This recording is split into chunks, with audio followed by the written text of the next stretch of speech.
Welcome to episode 58 of the Relationship Marketing Podcast with Cody B. Today's guest is Scott and Becky Mackintosh.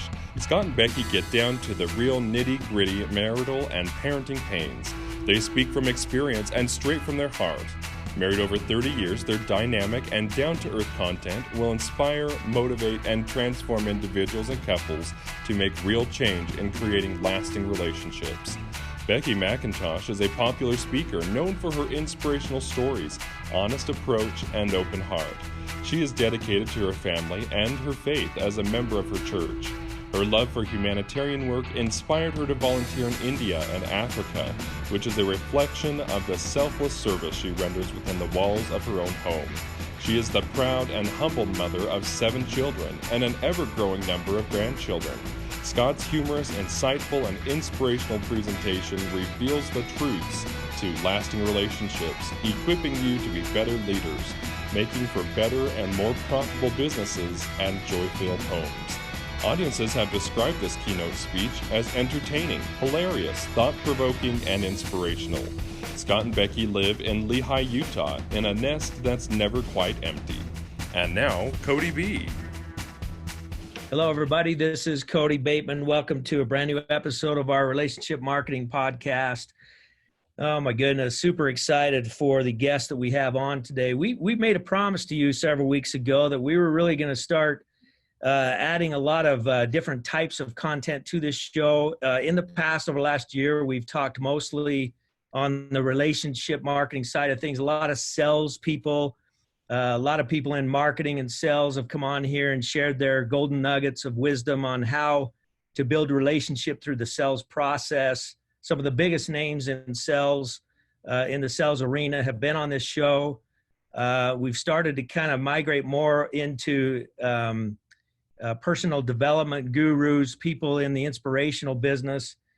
My book, Power of Human Connection, we talk a lot about the most important relationship that you will ever create is the relationship that you create with yourself.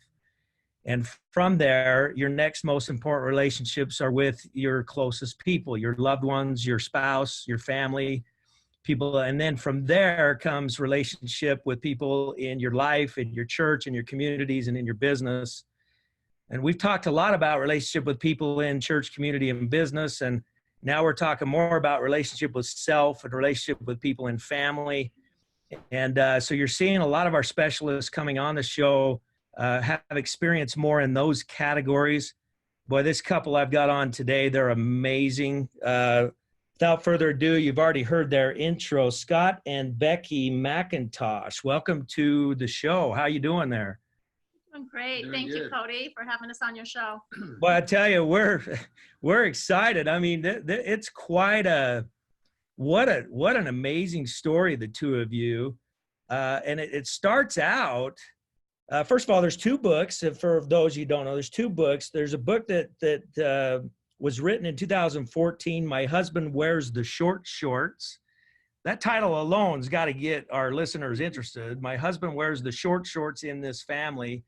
Yeah, in fact, for our YouTube listeners, could you hold that book up real quick? So yeah, there we go. My Husband Wears the Short Shorts in the Family, Parenting with Humor, Courage, and a Whole Lot of Love. I'm going to get to how this came about in just a second because it's an amazing story. But you're specialists in that kind of relationship with family, relationship with spouse, kids, grandkids, things of that nature. It's so important that we talk about the most important relationships on this show. And so we're excited about that. But let's get to this. And then the next book, 2019, Love Boldly, which was written by you, Becky, is that right? Yes, it is. Scott's story. And there's a copy of Love Boldly, Embracing Your LGBTQ Loved Ones and Your Faith. Now, boy, that's an amazing topic, especially in today's day and world, in today's Christian world. Yes. And talking about that subject. So we're anxious to get to that as well. So we got an action-packed show here, but I want to start with this. My husband wears the short shorts, and there's the husband sitting right there next to you. Fully dressed. This was a this was a true viral story. It's a lot of times you hear about these viral stories about how you did something and it goes on YouTube and it goes viral, and next thing you know, you're a celebrity. This happened to you guys. This happened. Could you kind of walk us through what took place? Yeah, so what happened was my son had told me one time, my youngest son, he says, hey, you know, because my daughter was just continuing to wear short shorts and skimpy clothes. And he said, you know what you should do? You should cut your shorts into some super short shorts. And I just laughed. I said, oh my gosh, that's hilarious. I said, I would never do that, but that's really funny. And so anyway, it was just like a couple weeks later, we were going out for what we call family home evening. And even though it wasn't at home, we were going to go out. We were going to go to dinner and do some miniature golf. And my son had planned the night. And I came home from work, and as I came in to get the family to go, my daughter was wearing her very short shorts. And I saw that, and I thought, okay, I've got to act on this, and I got to do it now. So I went upstairs and I started cutting some pants off and creating this moment, which I thought would be really funny. It would happen at the home. We would just laugh about it. When she saw me, we'd hurry and go change and then go out. Well, unbeknownst to me, is when I was up there doing that, my wife had a conversation with her, and she wasn't happy. She was their average, you know, upper age teenager, and not wanting to hear what my wife had to say about it. And so she just says, I'll just stay home then. I'm not going to go. And I didn't realize that until I came down. And then my wife looked at me and she's just like, oh my gosh, what are you doing? And then I just says, oh, I just thought it'd be funny. And I told her the story. Well, she says, well, she said she's not going now. And I've just sent Sky, who is our son, up to talk to her, see if he can get her to go. Well, pretty soon they came down. And You hadn't come down yet. They came down. It's been a while since you told the story. They were already out in the car when you came down. Right. Then I went out to feed the animals and stuff. They went out to the truck, and I went over to the truck and I opened the door and I stood there wearing these super short shorts and a shirt that said "Best Dad Ever." I'd received that "Best Dad Ever" shirt for Father's Day just a few months earlier, but it was still sitting in the box, just sitting there on the dresser. It wasn't getting used at all. I mean, how many times can you wear that? So I thought, okay, let's go rock this. And I went over to the truck and I stood there and talked to him for like 5 minutes. And the whole time they're sitting there in their phones, just like teenagers do. And not one time did either one of them look up and see me standing there. They just sat in their phone the whole time. So finally, I didn't know what to do because it was going to happen at home, but it had to happen naturally. Well, so, and I think under a different occasion, he would have said, excuse me, can you put your phones down while I'm talking to you? But he wanted it to happen naturally and not draw attention to himself. Yeah. Right. So anyway, she comes out of the door. And so I walked over to her right in front of the truck.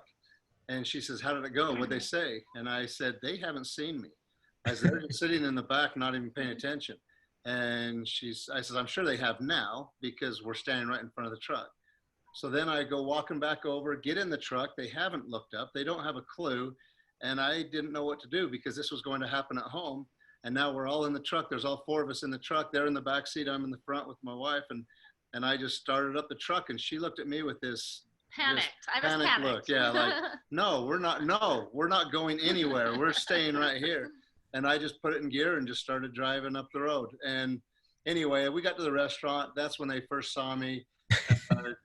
We ordered our food. We sat down, had dinner.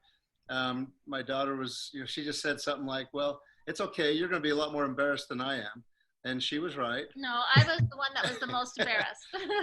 So you went into the restaurant with the short shorts. Right. Yeah. We went in our hometown where people know us and we knew people in there. This restaurant, the menu was up on the wall. And so the picture that went viral, Scott he's leaning against the wall, looking at reading the menu. And our son stepped in front of him to snap a picture.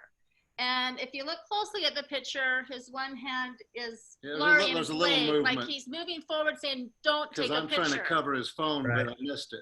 And I thought I had got it. I thought I'd stopped him because he just laughed.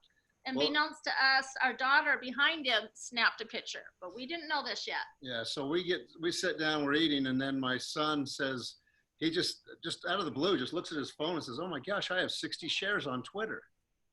And we're like, what? And he says, I do. I have 60 shares. And so shows us his phone, which is this picture that he had taken. yeah, so he showed us this picture. Then my daughter and him got together and put their two pictures together. I said to him, will you send me that picture? And so did my daughter. So he sent that picture to me and to our daughter. She combined it with the picture she had taken from behind, but we don't know this yet because we still don't know she's taken a picture from the back. She combines that, puts a little caption under it and puts it on her Tumblr. I get the picture and I post it on my Facebook that says, I asked my daughter to change out of her shorty shorts. She refused. So look what my husband's done to show her that short shorts aren't that cute. And I post it on my Facebook and then we continue eating. Yep. And then we go miniature golfing and we have a fun night and everything works great. Then we come home and like the next day, her Tumblr has 130,000, wasn't it? Oh my goodness. 85,000. Yeah, 85,000. It was just ridiculous. Yeah. And then we heard that the story changed. And so she had written something to the effect of, my mom told me to change out of my slutty shorts. And I told her no. And so look what my dad did to show support of me, you know, and we're like, no. That's not what I did. That's not what happened. She laughs and says, it's okay. Nobody cares. I care. But this picture is picking up steam. And it's picking up steam, yeah. So anyway, Becky has an idea to write a story on her blog. She was doing a blog at the time called Becky Mac's blog of mild chaos. And I would just blog about life. So I said, let's write a story. You write the story that says the real story behind the short shorts by the dad. And that'll be the headline and we'll put the picture and you write the real story behind this. And he kind of rolled his eyes and said, well, how many people are going to read that? 4? And I thought, well, we have 7 children. You're not even confident. Right. Kids would read it. I wasn't a big blogger. I didn't know that blogs could take off. Yeah. So he wrote the story, put it on Facebook, shared it on Twitter. And then the following day, I think our local news, KSL, was the first one to call and asked if you would be on the show. They said, we read the blog. That's hilarious. Will you come in tomorrow and be interviewed? Deseret News, a local paper called, interviewed us. And they're both that news interview the next day and the newspaper article came out the following day. And then the next day is when the phone was ringing off the hook. Huffington Post took it. Huffington Post and Daily Mail took it from the stuff they'd seen from Deseret News. Okay, so this all happened within like a week? Yeah. Oh, yeah. So within just a few days from having it happen, we are getting phone calls from CNN, Fox and Friends, Today Show, Good Morning Inside America. Edition. Jay Leno's talking about me, and Jimmy Fallon's talking about me. It's crazy. So this is a true viral story, and I'm excited because I've always wanted to interview a true viral story, and it's like I can't even imagine what it was like. I mean, you none of this was planned. You just kind of did, and fate took over, I guess, or whatever. I don't know how viral stuff works, but there's a lot of fate in it. I've heard that a lot of people try to strategically make things go viral. There was certainly nothing strategic in here. You just you were just telling your story. Bam, within a week, your whole life changed. Yeah. Like, how do you deal with that? Like, how do you deal with that much change that fast? Yeah, it was crazy. People were reaching out to us to come and speak. Like, all of a sudden, they were looking at us like we were parents that knew what we were doing, that we were using creative parenting and humor, and they wanted us to come and talk about it.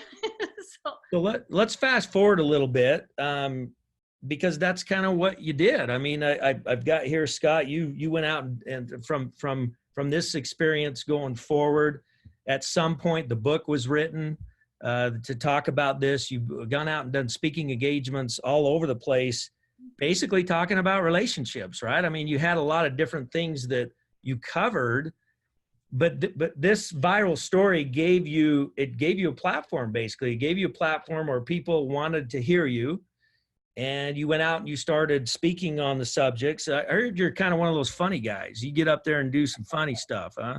Well, I used to do cowboy poetry, and so those are usually all humorous. And so I had a lot of funny things to it. Yes. When we were getting asked to speak a lot, I said to him, Scott, you need to write the short story in a poem form. So when we go speak, you tell the story in this poem, which he did, and it's hilarious. It's about a 6-minute poem, which he wrote and memorized it, and it's hilarious. Where could our listeners go see that? Is there like a website that they could go see? It's on YouTube under my name, Scott Mackintosh. So if everybody goes to YouTube/Scott Mackintosh, you'd probably see stories about this viral episode, about the shorts, the poem, and things like that. And then I'm sure there's information about how do people get copies of your books. Let's talk about that just for a second. They're both on Amazon. Yes, okay. We do have a website that hasn't been updated for a while. It's called lifesshortlessons.com. And it has the videos and information on there too. But both books are available on Amazon. Okay, so before we get into the next book, because that's a different topic. Before we do that, I want to ask a question, and both of you can answer it any way you want. Obviously, you've been through a lot. When you go out and do these speaking engagements and you have a captive audience, people that actually want to listen to what you have to say, it's a great teaching format for you. You learn a lot. I mean, you know, that's at least that has been my experience, is that when people are willing to listen to you and all of a sudden you feel a responsibility to say something that means something that could maybe make a difference, you kind of start taking pretty seriously what you're going to say to people, or what, you know, because hopefully with an audience you can make a difference. You two have made an enormous difference. I've had a chance to view some of your material online, and I've heard stories about both of you. You've made a huge positive impact in people's lives. So I want to congratulate you for that.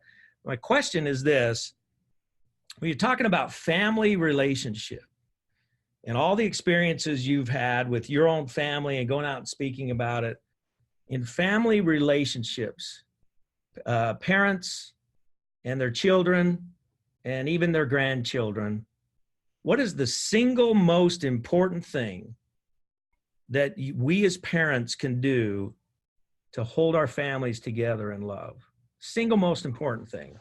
Well, and I hope maybe you have different answers. I don't know, but I'm interested in how you answer that. Go ahead. You go first. Yeah. The first thing that comes to my mind is quick to forgive. In families, it's easy to say things in the moment that you don't necessarily mean, or there's misunderstanding oftentimes in families. So being quick to forgive instead of just holding on, but quick to forgive would be number one, and then a long list. The importance of listening and creating a safe place for your children, and building, creating that trust and that unity. But forgiveness is what came to my mind first. Yeah, and my biggest thing along those same lines is basically just to realize that my kids can teach me a lot more than I ever thought they could. That I don't need to be the guy in charge. I don't need to be the one teaching the lessons constantly. I don't need to be the one that's got the, pounding the table down and this is the way it happens in my home, and this administrative type attitude. But to listen to them, to see what they have to say, and to understand, try to put myself in their shoes for a moment of remembering what it's like to be in their situation. And basically realizing that everybody's different, because all 7 kids, we have 7 kids, but none of them could be taught with the same manual. They're all so different. And so to just learn from each one of them, that's what the book is about, is the things that we learned from our kids, where most of the things that people put out are the things that we taught our kids. And that's just, it's a reversal of that. I just learned so much more from them when I realized that was the best way to keep that family together. So forgiveness and listening to your kids and allowing your kids to be part of the teaching process. It's interesting. My wife and I, we're in that early grandparent stage now. So we have 3 children and 7 grandchildren, 3 grandsons and 4 granddaughters from the ages of 2 months up to 8 years old. Oh my goodness, what a blessing. And I know you have grandkids as well. what a blessing they are to our lives. But you know, it's interesting. In fact, we actually go to the same church. You guys and us, we attend the same denomination, Church of Jesus Christ of Latter-day Saints, and my wife and I actually teach the primary. We teach it's the second level up. It's not the young ones are 3 to 4 years old, and then it goes 4 to 5 years old. We have that 4 to 5 year old group, and her and I team teach the 4 to 5 year old kids. And what a blessing, because our whole life now revolves around our grandkids. Mm-hmm. And the beauty of being a grandparent is that you actually get to see the perfect moments. You know, when you're a parent, you're the disciplinarian. You got to take care of stuff. You got to pack the diapers. You got to take care of everything. And so a lot of times you're caught up in the life part of things. But as a grandparent, you're actually able to sit back and witness the perfect moments. Yeah. And wouldn't you agree? Like, there's so many perfect moments with these little ones. Like, it's unbelievable. The most perfect moment is when you're sitting there and all of a sudden you catch a whiff. And you're like, oh, okay. And you hand them over to your daughter and say, there you go. Something happened here. And that is a perfect moment. That's a perfect moment. That is a perfect moment. There is no doubt about it. It's just, it's so much fun. But one of the things that we've noticed, the combination of just hanging out with our grandkids and then teaching a little primary class at the church is, man, just how smart these kids are. Like, it's unbelievable the things they pick up. It's mind-boggling to me how smart these children are, what they pick up on. And we recently, and a lot of our listeners were actually at this event. We had an event where we've had probably 1,000 people in attendance. And there's a relationship marketing grand summit and a convention we had for our company. It's a lot of people there. And my 4-year-old granddaughter Hadley was down on the front row with her grandma, my wife Jody, and she's such a cute little girl. And she keeps looking up at the stage and waving at me because I'm up speaking, and she's waving at me and stuff like that. And I just stopped. I'm like, Hadley, hi. I said, come on up here. So little Hadley comes up on the stage. She walks up, beautiful little hairdo, and I took the mic and I gave it to her and I says, is there anything you would like to share with this audience? And everybody's cheering and they get done. And she looks at him and she says, I love my family too. Aww. That was her message. Uh-huh. And everybody went, oh, how sweet that was. She had caught on to the concept. We were talking about loving and caring and being a family as a business. Mm-hmm. She picked up those words. She got up there and the way she associated, she said, I love my family too. So awesome. Then we had her go sit back down, and she looked at her grandma, looked at Jody, my wife, and she says, Nan, I need to go back up there. I have more words. He says, I have more words, you know? So it's just, you know, it's so fun. I know that in the pre-show, you're at your home, and I think you had some grandkids show up while we were in the pre-show. Is that right? Unexpectedly. So they're upstairs. So who knows what's happening upstairs in the other room, right? Yeah. So I want to shift a little bit. You had this viral experience. You went out, went on the speaking tour. You had a captive audience. You were able to make a difference in lots and lots of people's lives. Kind of really made a second career out of it, if you will. But you've had kind of a shift that's taken place. Another book came out by you, Becky, Love Boldly. Can you lift that one up again? The Love Boldly came out in 2019. Embracing your LGBTQ loved ones and your faith. So you've kind of made a shift now. This is a hot topic in the Christian world. It's a hot topic in the religion world in general, I think. Yeah. Because in today's day and age, you know, we have different lifestyle choices and whatnot, and we're teaching a much higher level of tolerance and acceptance and love of people's choice of life. And I think our whole world has elevated in that acceptance process, which I think is really important. But there's a lot of traditional beliefs that go way back thousands of years in religions, and we won't call out any particular religion. It's kind of religion in general, that may be counter to that acceptance. And those who are in those religions, like myself and you, it's deep. I mean, those religious beliefs that are embedded in you about things like this is very, I mean, it's like it's in there. It's very, very deep. It's to the very core. And you two were shaken to the very core because you had a son who came out and announced that he was gay. Is that correct? Yes. So you, and this was the premise for the book. Is that right? Yes. So he came out to us in 2012, and he was 24 years old. He was a student at BYU, Hawaii, and he was home for Christmas. And the night before he was to head back to school at 11 p.m. And we know that exact time when I went back through text to find out exactly the wording and stuff he used to tell us. We discovered it was exactly 11 p.m. that he had sent a private Facebook message to his father and I, coming out to us and telling us that he was gay. Now, he was out visiting some friends at the time to say goodbye to them because he was heading back to school the next day. He was very wise in sending us a private message. First, his father was angry that he wouldn't tell us face to face, but then soon discovered it was very wise. He knew us well. He knew his father very well to send it in a private message so he could read it, process it, and not have to see the initial reaction in what came out of his mouth. So we called him, said, hey, come on home. Yes, we need to talk about this. I stayed up till 4 o'clock in the morning,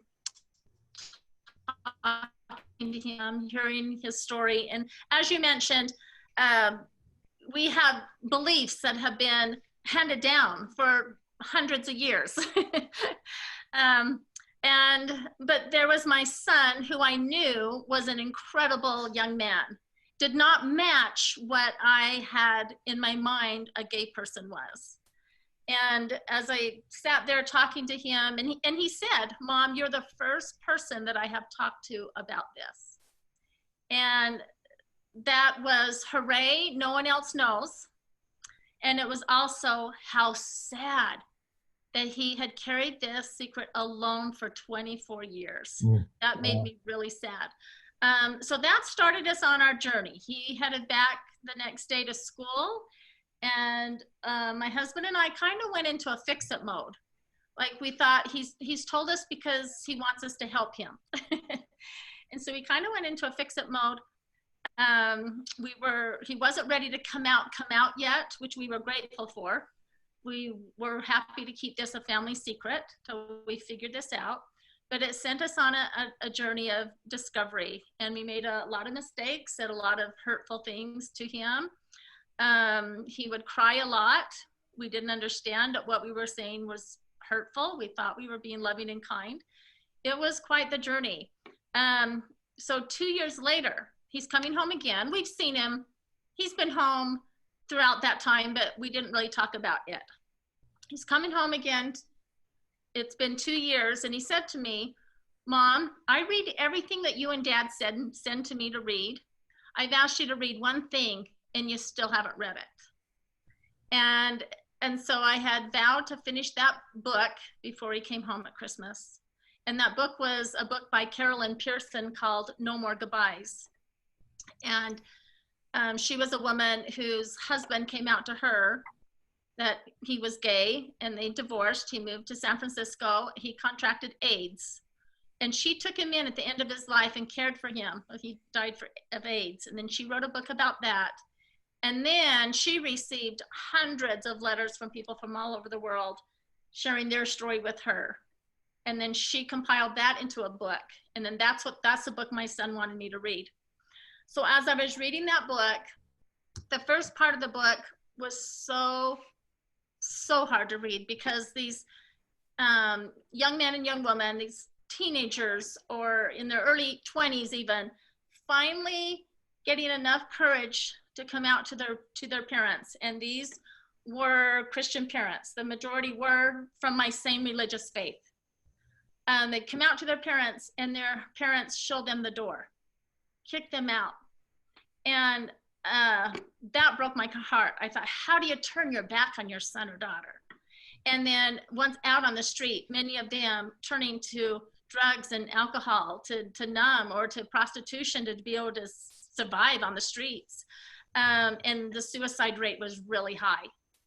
And then the other set of stories in this book were parents feeling like they had to choose between their son or daughter or their religious faith, and they were choosing their son or daughter. And I couldn't imagine that as a scenario. That didn't sit well with me, because I loved my religious faith. It was a deep part of me, and I was no way turning my back on my son, and I was not going to turn my back on my religious faith. I needed both. And I thought, well, where are their voices? Surely I'm not the only one. Here's a book with all these stories. I know a lot of families are dealing with this. Where are their voices? Why aren't they talking about this? And it was at that time where I had this strong impression that I needed to talk about it. I needed to come out of my own rhetorical closet as a Latter-day Saint mother with a gay son, and talk about the reality of this. And so I asked my son what he thought about that. If when he came home at Christmas, if we created a video, him and I, and he shared his story of what it was like growing up with that secret alone, and the years that he just wanted to take his life and end it, because he saw no win-win whatsoever. Whichever direction he went, he could only see that it would be negative. And so I asked if he would be willing to talk about that. And he was just quiet for a minute. Then he said, you know, Mom, I can see how that would help a lot of people.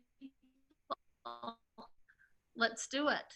And at that time, he was only out to his siblings and his closest friends, not even very many of our extended family. Like, he wasn't out yet. It had been 2 years since he had come out to us. And so we made a video. One of my daughters, she had graduated in film and TV production from Dixie University in Southern Utah. So she brought her camera and lights home at Christmas time, and we did this video. And she edited it down to about 5 minutes. And then I wrote a blog post about it, and we titled it "A Very Real Matter, Same-Sex Attraction." And we weren't sure when we were going to make it public. We just knew we had to create it while he was home at Christmas, because we wouldn't see him again for another year. But when my daughter sent us back what she had edited down, it just felt right, and the blog post felt right to do it then. So we made that public 2 years from the very day that he had come out to us, which was January 9th, 2014 is when we launched that. And it was the scariest thing to push that publish button, because I didn't know how people were going to respond. And we were very well known in our community. We were very well known in our church. Now, that week before we published it, Scott and I, we did go meet with our clergyman, our bishop, ecclesiastical leaders. Yes, we did go meet with on the local level, and then on the stake level, we call it, to tell them that we were going public, and showed them the video and how to read the blog post, because I didn't know what the reaction was going to be. And they were supportive. They said, wow, you're very brave. And they knew that I was serious about this. I felt very strongly that there was a need for us to do this. I didn't quite understand why, but I felt very strongly we needed to do this. And the response was so positive. Like that, within 24 hours, the blog post that I had shared to Facebook had hundreds of shares. And my son and I had hundreds, literally, people private messaging us. And Scott had fathers that were reaching out to him and messaging him. They knew what a homophobic person he was. They had been around him. They had heard his jokes. They knew exactly how he felt. So they said, how did you get to this place of loving your son? One father told him, our son came out at the dinner table 4 years ago. I showed him the door and I haven't spoken to him since. Wow. So that showed us within that 24 hours, the real need, like how many families this impacted. Now, if you don't have a gay, lesbian, bisexual, or transgender child, you have a cousin, niece, nephew, aunt, uncle, neighbor, coworker, friend, someone in your church congregation. Everyone knows someone. Everyone is impacted by this. So it's just been a journey. I started blogging about it. Scott and I started being asked to speak about this and sharing our journey. In 2017, our church reached out to us to see if we would be open to sharing our story on a video that's put on the church website. So we did that in 2017. Our story is very different from any of the other stories on the website, because our story is our son is in a relationship. He stepped away from the church and he's in a relationship. The importance of our story is, what do you do when that happens? Well, you continue to love and you continue to include them in your family activities. Yeah, absolutely. Well, it's an amazing story. In fact, ironically, you talk about this video that the church distributed out to millions. You know, you belong to a church that has millions of members all over the world, and they have an educational format where they can get these videos out to people. And your story of you all and your son is featured there. And ironically, before I even knew the two of you or anything, or way before we ever scheduled this podcast months and months ago, we actually saw that video. My wife and I viewed that video. So it's kind of interesting how it all comes together. We were very, very intrigued by your story. And I'm going to tell you why. You know, we run a business here. Most of our listeners know who we're all about. Send out cards. This business is set up. It's a system that's set up to use greeting cards, real greeting cards, to reach out in kindness to other people. The whole premise of it is to act on your promptings to reach out in kindness. That's what it's all about. What we're about is, when you have a prompting to say something nice to somebody, say it. When you have a prompting to say thank you to somebody, thank them. Or just words of appreciation or encouragement or birthday wishes or whatever it is. When you have those promptings, act, because your promptings will guide you to your genius within. There's two kinds of promptings. There's the inner prompting, which is your inner voice that tells you who you are. And there's the outer prompting, which is what you do with who you are. That's when you reach out in kindness to others. We have a mechanism to help you do that. You can send a real card in your own handwriting, put pictures of the people you're sending the card to, add a gift if you want, do it really fast right from your phone. We stuff it, stamp it, mail it, attach the gift to it, send it out for you as a means for you to act on your prompting to reach out in kindness. Now, we've been doing that for 17 years. We've sent close to 200 million of these promptings cards out around the world. And we've learned a lot in that.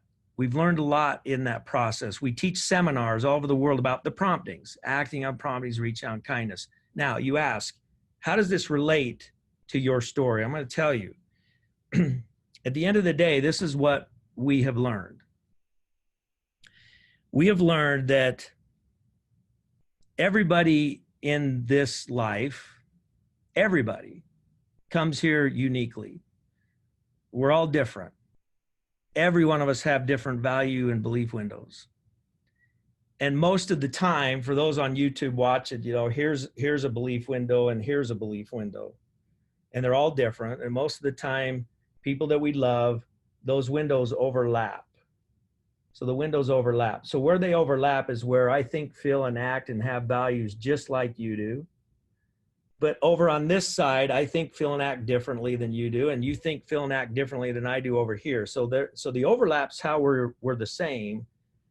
But off to the edges is where we're different. And isn't it interesting how most people spend their entire lives trying to get their value and belief windows or somebody else's value and belief window to perfectly align with their own? Mm-hmm. And what the whole prompting things has taught me is that it's first of all, it's a waste of time because it'll never happen. But second of all, it's so unnecessary because at the end of the day, here's the deal. Every single one of us on this earth are already the same in one respect.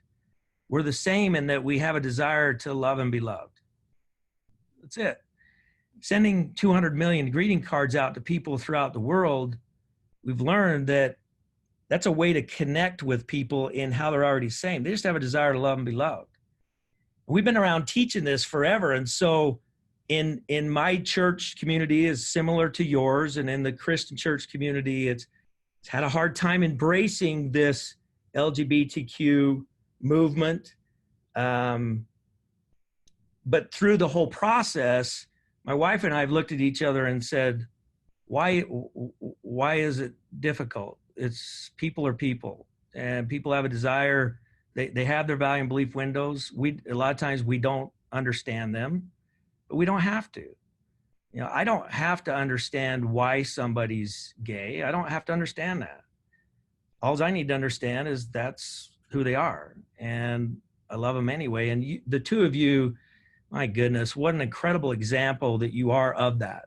You know, and you know, Scott, I know that you in that video, you know, you were gracious in sharing how you really felt. And that did take bravery because you didn't hold back. I mean, you expressed that when this first happened, you did not take it well. And you know what? And this is a sensitive subject, but to the LGBTQ community, I'm going to say the same to everybody there about the value and belief windows. You know, us old folks who've been taught for thousands of years certain ways, cut us some slack, man. Just help us out. It's cool. It's good. You know, don't beat me up because I didn't accept it the right way at first. It's like, and I really do think this is an important topic because I meet people, some of my closest friends are gay and lesbian, and I have major conversations with them about this, is that somehow, you know, anytime you're in a movement, you can kind of go to the extreme. And so some people in the LGBTQ community, they're coming out saying, well, we should just understand everything. We should understand us, understand it all, handle it all right, have the right terminologies, say the right things, always be politically correct. Well, we don't know how to do that. Like, we don't know how to do that. We have to learn that process. Do you hear what I'm saying? I mean, isn't that, because again, this show is about bringing people together, bringing people who have differences together. So straight people and gay people are different. It's not about the straight people doing 100% of the transitioning. It's about meeting each other halfway. At least I think it is. Am I wrong? Like, where does that make sense? The question you asked me earlier when I said being quick to forgive. Right. That goes in every relationship, being quick to forgive and seeking to understand. Because as you ask somebody to share their story, or, you know, ask questions to help to see where they're coming from and their perspective, as you understand where they're coming from, then it makes more sense, and you're able to be more quick to forgive and come to an understanding and see that you are more alike than different, and see how you can move forward in more unity. Right. So Scott, talk a little bit about, and I'll be honest with you, I don't, until a few years ago, I didn't even know what homophobic meant. Like I had no idea what that word even was. You might have been the same way, but tell us a little bit about your journey of, first of all, being titled something, you know, you were titled this word that, I don't know if you experienced like I did. I'm not even sure what that means exactly. But tell us a little bit about your journey of moving from there into that place of love that you obviously are at now. Okay. You touched on a little bit about where I was and I was open about it. I don't go into great detail about how difficult I was about the subject. I do in the book.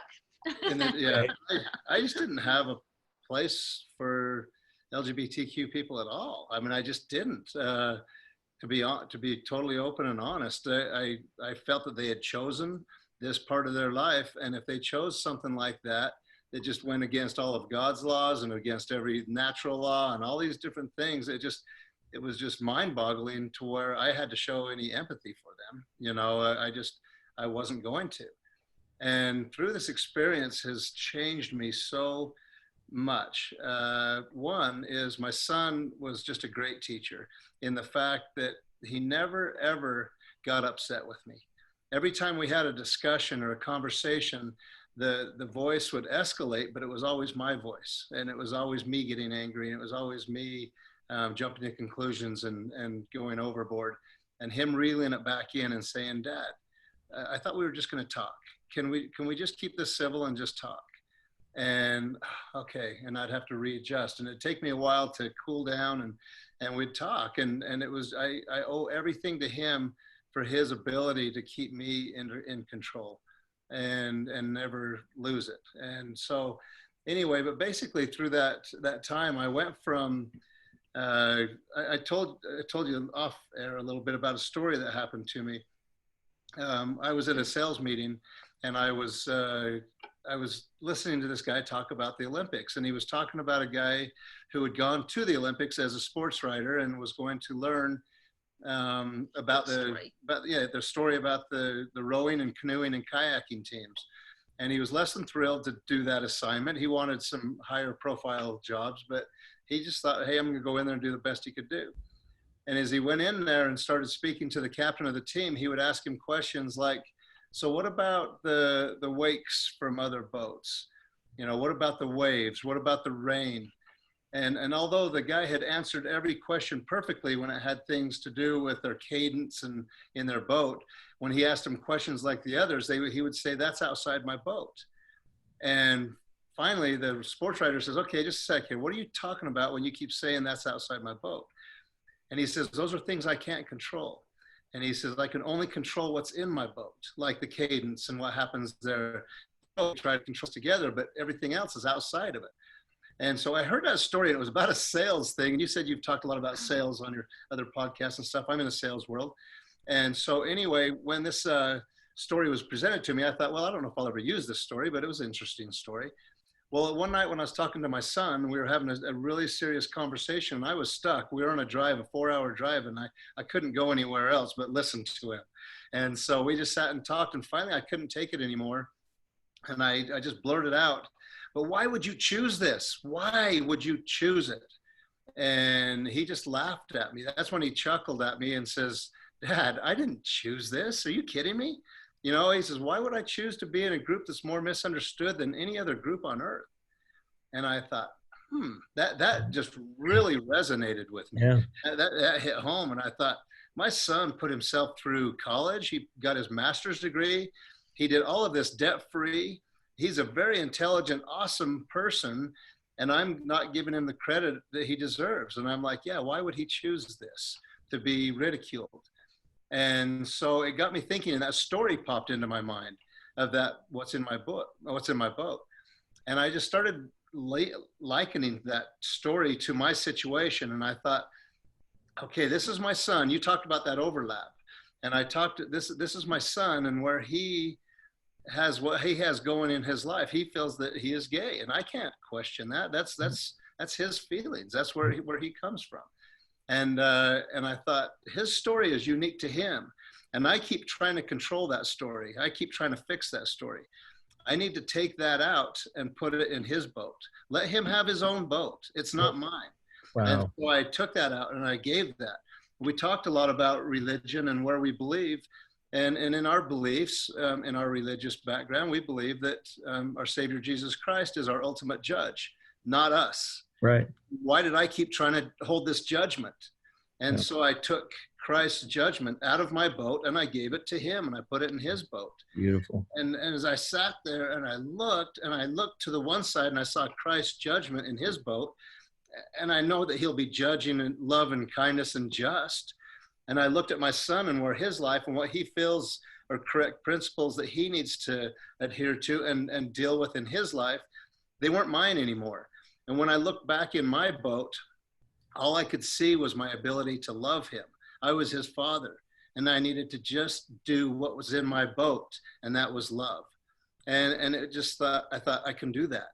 And it just simplified this whole process of making big, huge events, things that weren't mine, and getting rid of them and just controlling what I could control. And that was my ability to love my child. Boy, I tell you, I'm just, I've gotten the chills several times listening to both of you on this podcast. And you have such a beautiful message. And I appreciate so much, first of all, you being transparent with us. I know that's not easy to do. And putting yourself out there the way that you have, but it's given you the ability to teach valuable lessons like you just did. That whole story about what's in your boat versus somebody else. And what really touched me was when you said, he's got to have his own, he needs his own boat. I mean, those words, I mean, that's when it like really clicked.